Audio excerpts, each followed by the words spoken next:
A young primary school boy boldly began to tell his classmates a story of how his great-grandfather met his great-grandmother.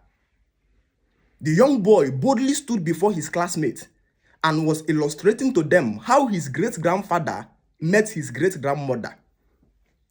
The boy said, "My great-grandmother was the most beautiful woman in the village in the olden days. She was so beautiful that all the young boys in the village were struggling that they will marry my great-grandmother. In those days, my great-grandfather was a hunter. So my great-grandmother on this particular afternoon set out to fetch water from the village stream. And while she went to fetch water, my great-grandfather went to hunt. And in the process of hunting, my great-grandfather became thirsty. And so she went to the river to drink water. And then she saw my great-grandmother. And there he toasted my great-grandmother. And my great-grandmother was captivated and accepted." The young boy even went to a story of telling how his great-grandmother gave birth to the grandfather. And then how the grandfather met the grandmother and how the grandmother gave birth to the father. The boy equally told the story of how the father met the mother and how the mother gave birth to him. And then his classmates were listening to him. That boy's name was called religion. The name of the people that are listening to him, his classmates, were called Christians. The story the young boy was telling them is the story of how creation happened. That a young man who was never there suddenly began to tell story of how creation happened. How a God came and began to create man. A man wrote a book to describe how the first man on earth was created when he wasn't there.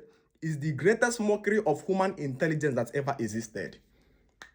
The greatest mockery of human understanding, human reasoning ability, is a man standing up to tell a story of how creation happened when he wasn't there. It's just like a young boy telling the story of how his grandfather met his grandmother in the village.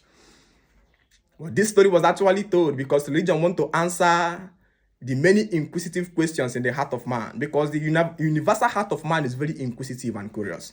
So religion comes to fill the gap, to offer you explanation, satisfactory explanation that will gladden your heart. So Christians have their own story. Islams have their own story. Judaism have their own story. Chinese have their own story. All these stories are carved out myths and legends that man's accusation against God, that people carried and says, this was what God says. It wasn't God that said anything. There was no God in the beginning. Nature is the creator of the universe, and nothing created nature. Nature is the creation of everything.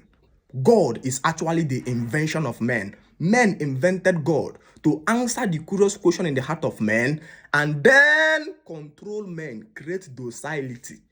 You are laughing when a little boy was telling the story of his great-grandfather meeting his great-grandmother.